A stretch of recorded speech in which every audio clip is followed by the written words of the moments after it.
बिस्मिल्लाहिर्रहमानिर्रहीम, अस्सलाम वालेकुम। ओपिनियन एट 7 के साथ मैं हूं हैदर मुर्तजा।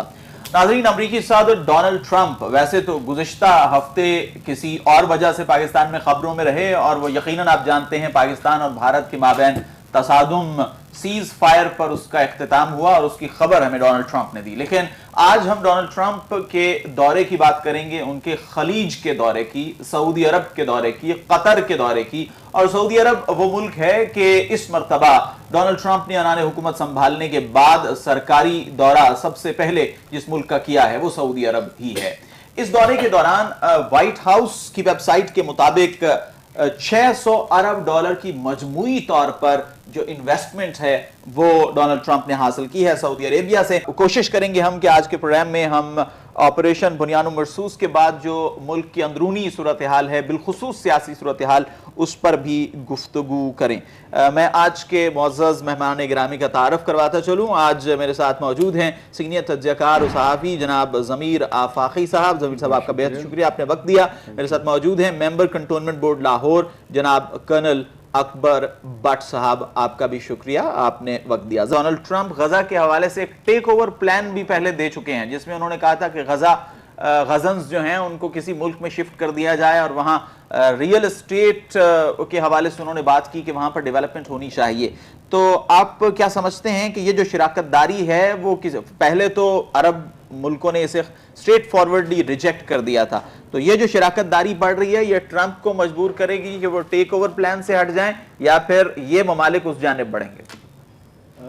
मेरे ख्याल में जी सबसे पहले तो बहुत शुक्रिया, आपने इतना अच्छा आज का ये प्रोग्राम रखा और ये आम आदमी के लिए, पब्लिक अवेयरनेस के लिए बड़ा ज़रूरी है।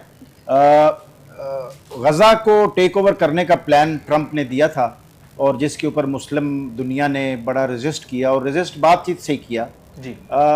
गज़ा के साथ जो इसराइल की जुल्म, ज़्यादती और बर्बरियत है उसके ऊपर मुसलमान दुनिया तो सिवाय रैलियां निकालने के और सिवाय प्रेस कॉन्फ्रेंस करने के प्रैक्टिकली मुस्लिम उम्मा ने कुछ भी नहीं किया।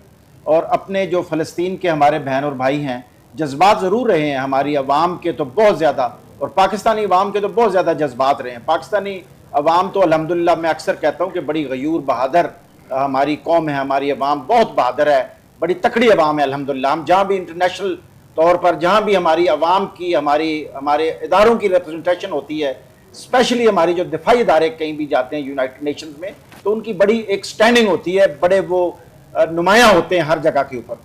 तो गज़ा में तो जी बहुत ज़्यादा जो है वो जुल्म और ज़्यादती हुई और मुस्लिम उम्मा ने कुछ भी नहीं किया। और अमेरिका क्योंकि सुपर पावर है और अगर वो गज़ा को टेक ओवर कर भी लेता तो मुस्लिम उम्मा से कुछ नहीं होना था। तो ये तो एक ओपन फैक्ट है और हमें बुनियादी तौर पर चाहिए तो ये सर कि मुसलमानों में सबसे पहले आपस में इत्तेहाद हो। आपस में तो हमारा मुसलमान दुनिया का आपस में इत्तेहाद नहीं है। एक ला इलाहा इल्लल्लाह की बुनियाद पर सबसे पहले स्टेट टू स्टेट रिलेशन होने चाहिए। आप देखें, हमें ऐसा भी होता है कि हमारी मुसलमान रियासतें होती है एक दूसरे के खिलाफ होती हैं। इवन आप खलीज की रियासतों को आप देख लें, खलीज की रियासतों को तो कम से कम सारा इकट्ठा होना चाहिए था इस मामले में। और अमेरिका बहादुर तो ये ओपनली उसने इजराइल को सपोर्ट किया, ओपनली सपोर्ट किया। और जो बर्बरियत गजा में हुई है उसमें अमेरिका टोटल शामिल है और वो एक सुपर पावर है। उन्होंने एक मेहनत की है, अपनी कौम को उन्होंने एक डगर पे लगाया है, अपने मुल्क के साथ वो सिंसियर है। अगर हम सिर्फ उनकी बात, आज सुपर पावर वो क्यों है? दुनिया में जिन मुल्कों ने तरक्की की है, वेस्टर्न कंट्रीज को आप ले लें, गो कि उनकी तादाद कम है, उनकी आबादी कम है, इलाका थोड़ा है, लेकिन they are the good manager. वो लोग अपने मुल्क के साथ सिंसियर है, मुल्क उनका पहले है और वो उनकी जात बाद में है। उनका सिस्टम बड़ा अच्छा फ्लो करता है, वो बंदे मैटर नहीं करते, सिस्टम आता है, लोग आते हैं जाते हैं, लेकिन सिस्टम स्टैंड करता है। उनकी जो इंसाफ के अदारे हैं वो बड़े उनका जो रोल है वो मतलब वहां के लोगों से अगर आप पूछें तो they talk very high about the judicial system of their countries. तो उन्होंने सिस्टम बनाया है। बाकी ट्रंप साहब इधर उधर आ जा रहे हैं, तजारत कर रहे हैं, अपना असला बेच रहे हैं, लोग उस असले को खरीद रहे हैं, लोग आपस में लड़ रहे हैं, फिर उसी असले से फिर और असला खरीदते हैं। They are wise people, they are very sincere to their country. तो हमें ये सबक सीखना चाहिए और हमें खुसूसन पाकिस्तान की हम बात करें, अपने मुल्क की हम बात करें, तो हमें सब लोगों को सेल्फलेस होके अपनी ज़ात की नफ़ी करके अपने मुल्क में बेहतरीन सिस्टम हमारा होना चाहिए और सारे उस सिस्टम को फॉलो करें। तो आप समझते हैं कि कतर जो है वो हमास और इसराइल के माबैन किसी तरीके से कुछ मीडिएशन कर सकता है और गजा के जो लोग जिस कर्ब से गुजर रहे हैं उसका खात्मा हो जाए? जी, मेरे ख्याल में तो ये जो मीडिएशन है कतर की, ये मुमकिन नहीं है एट हिज ओन। ये तो तभी मुमकिन है, वो एक कतर का एक सिर्फ सामने फ्रंट पे एक फेस होगा कि जी ये कतर में ये हो रहा है, और जो एक कतर की ज़मीन इस्तेमाल होगी। बाकी तो ये सारे का सारा स्पॉन्सर्ड जी अमेरिका से होगा, और अमेरिका ही जो चाहेगा बेसिकली वही होगा, इसके अलावा और कुछ नहीं हो सकता। और बाकी दूसरी बात यह है जी कि जिस तरह मेरे दोस्त ने ये कहा कि जो जंगें हैं वो अगर आपकी मुआशी हालत बेहतर हो तो फिर ही जंग होती है। हमारे पास अफ़गानिस्तान की मिसाल मौजूद है। मुआशी तौर पर तो तबाह हाल वो मुल्क था, लेकिन उसके पीछे उन लोगों में जज्बा था। आप देखें उन्होंने ऐसा बड़ा कम हुआ, नेटो की अफवाज फारग हो गई हैं, अमेरिका उसमें शामिल है, अमेरिका फारग हो गए, दुम दबा के वो भागे हैं, और दुनिया में बड़ी इस बारे में शर्मिंदगी भी उनको उठानी पड़ी। तो मुआशरत के बगैर वो कुछ भी नहीं थे। इंटरप्ट नहीं करना चाहिए। ठीक, मैं आपकी तरफ बात में आपको अपना टाइम मिलेगा जी, आप अपने टाइम पे बात कीजिए। तो बात यह है कि ये बुनियादी तौर पर जज्बा होता है, ये बुनियादी तौर पर एक ऑब्जेक्टिव होता है और एक मोटिवेशन होती है जिससे आप जंग लड़ते हैं। और जंग अगर आपके पास जितने मर्जी आपके पास सोफिस्टिकेटेड वेपन हो, जो कुछ हो, अभी नेटो के पास क्या कुछ नहीं है जी। मतलब है कि जितने भी दुनिया के डेवलप्ड कंट्रीज हैं ऑलमोस्ट वो नेटो के मेंबर्स हैं, और वो यहाँ पे आए और किस तरह जी वो नाकाम। अच्छा कन्ना साहब, इसमें एक ख्याल ये भी है, एक हल्का फिक्र ये ख्याल करता है कि अमेरिका ने जो गेन करना था वहां से वो कर चुका था, एंड उसे यहां जाना ही था। गो के डोनाल्ड ट्रंप ने भी बाद में आके कहा कि जिस तरह से हमने एग्जिट किया वो एक अमेरिका के लिए हजीमत और शर्मिंदगी का सबब बना। लेकिन एक हल्का फिक्र ये ख्याल करता है कि अमेरिका को वहां से जाना ही था, आज नहीं तो कल।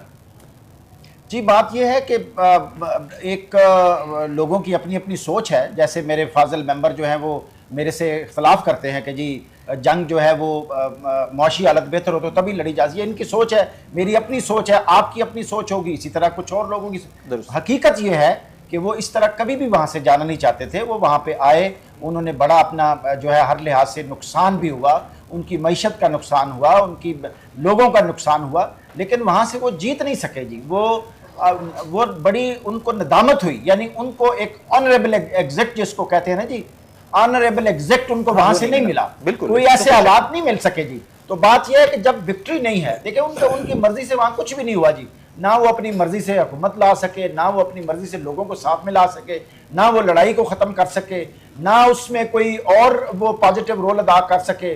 लड़ाई वो हार गए जी, जो उनके ऑब्जेक्टिव थे वो पूरे नहीं हुए और वो दुम दबा के भाग गए जी।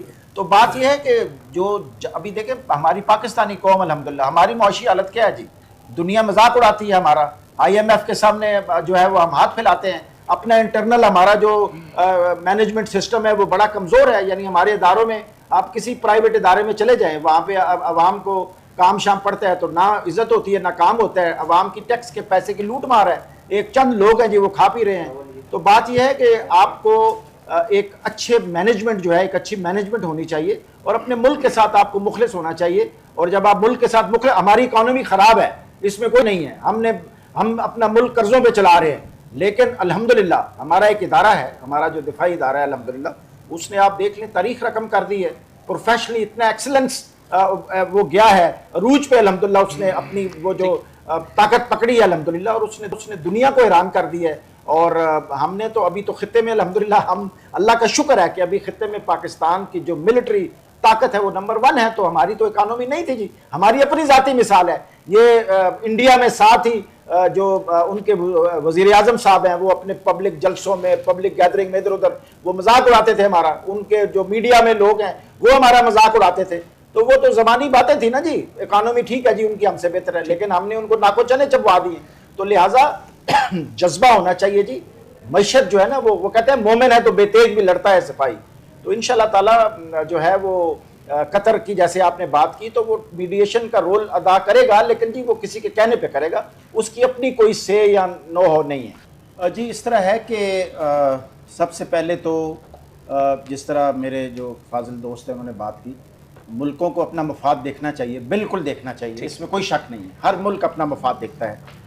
इसके साथ साथ जो मैंने अर्ज़ किया था, या जो मेरे भाई हैं जमात इस्लामी से जिनका ताल्लुक़ है, हमने बुनियादी तौर पर यह अर्ज़ किया कि मुस्लिम उम्मा को आपस में इत्तेहाद करना चाहिए। ठीक है, हमारी जो बॉन्डिंग है, देखें ना, हम पाकिस्तान दो कौमी नज़रिए पे बना, हमारी बॉन्डिंग जो है वो ला इलाहा इल्लल्लाह है, हमारी ये बॉन्डिंग है। मुसलमान को दुनिया में किसी जगह पे भी अगर कोई तकलीफ हो ना, तो हमें उसका रेस्क्यू करना चाहिए। इसके साथ साथ इंसानियत, सारे मज़ाहिब जो हैं वो काबिल कदर हैं, इंसानियत सबसे पहले है। लेकिन गज़ा के लिए मुस्लिम उम्मा ने कोई किरदार अदा नहीं किया, सिवाय दो लफ्ज़ बोलने के, सिवाय प्रेस कॉन्फ्रेंस करने के। और जिस तरह मेरे दोस्त जो अभी तशरीफ लाए, इन्होंने कहा कि ये जो बादशाही निज़ाम है, ये तो बेसिकली उन्हीं की मरहूम मिन्नत है, उन्हीं का स्पॉन्सर है, वो इसी को फ़रोग दे रहे हैं। अच्छा, अभी आ जाएं जी कि ये जो हमारा रिसेंट 10 मई को अल्हम्दुलिल्लाह अल्लाह ताला ने पाकिस्तानी कौम और पाकिस्तानी अफवाज को फतह दी, और अल्हम्दुलिल्लाह अगले पिछले हिसाब हमने झुका दिए, और हम अपने ये जो हमसाया मुल्क है हमारा, हम इनसे कोई जंग भी नहीं हारे आज तक। ये वैसे ही अपना मीडिया के ऊपर वो इनका एक मेजर गोरावारिया है, और ब्ला ब्ला सोशल मीडिया के ऊपर हमने कराची फतह कर लिया, वो कर लिया, ये कर लिया, और तुम ये और तुम वो, और वो ईरानी फॉरेन मिनिस्टर को भी बड़ा बदतमीजी से बुला रहा था जिन्होंने हमारा साथ दिया। ईरानियन सफारत खाने ने उस पर ट्वीट भी किया। जी, ट्वीट भी किया। तो बात यह है जी कि इंडिया जो है, हमसे 1971 की जो हमारी जंग हुई थी, वो कहता है जी। कर्नल साहब, मैं ये पूछ रहा हूं, अब पोस्ट बुनियानुम मरसूस अंदरूनी सूरत हाल, सियासी सूरत हाल, उस पर क्या इंपैक्ट होगा? उसमें जी ये है कि सियासी तौर पर ना ये रस्साकशी इसी तरह जारी रहेगी, इसमें जरा भी फर्क नहीं आएगा। उसकी वजह यह है कि बहुत सारे इफ्स एंड बट्स हैं इसमें। सियासी तौर पर बिल्कुल भी मुत्तहिद नहीं होंगे हम, अवाम डिवाइडेड है सियासी तौर पर, यह मेरा तज्जिया है। यस, जहां तक कौमी मसाइल हैं, अफवाज पाकिस्तान है, और और हमारी जो हमारे इकट्ठे, जैसे कश्मीर के ऊपर पूरी पाकिस्तानी कौम एक है, इर्रेस्पेक्टिव ऑफ कोई किस सियासी पार्टी है, कोई कौन नजरिया है।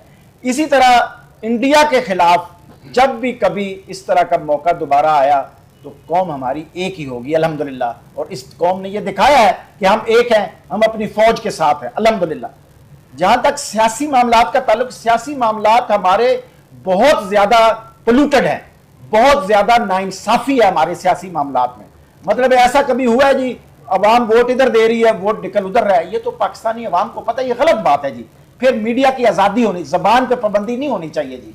आप जो अच्छी बात है, अभी हम सियासत की, आपने कहा ना कि मुल्क में सियासी माहौल कैसा होगा, आप देखें लोग दूसरे मुल्कों में ओपन मीडिया, ओपन लोग ओपन बोलते हैं, उनको कोई सख्ती नहीं होती। यहां पे तो जब तक आप दिलों पे काबू नहीं कर सकते, दिमाग पे काबू नहीं कर सकते।